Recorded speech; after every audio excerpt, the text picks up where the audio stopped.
আল্লাহ রাব্বুল আলামিন বলেছেন, ওয়া উমলি লাহুম ইন্না কাইদি মাতিন।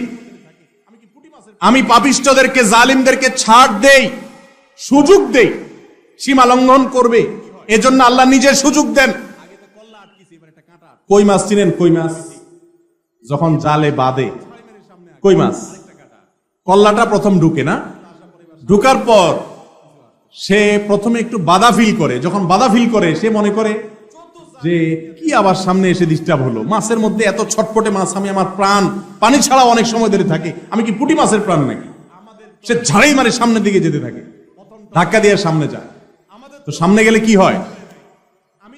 আগে তো কল্লা আটকিছে, এবার একটা কাঁটা আটকে, ঠিক না ভাই? ঠিক। এরপরে সে আরো ঝাড়ি মেরে সামনে আগায়, আরেকটা কাঁটা আটকে, আটকিতে আটকিতে পিঠ পর্যন্ত আসা পরে এবার সামনেও যাইতে পারে না, পিছু আসতে পারে না, ঠিক না ভাই? ঠিক। দুনিয়াতে যত জালিম আছে, যত জালেম দুনিয়াতে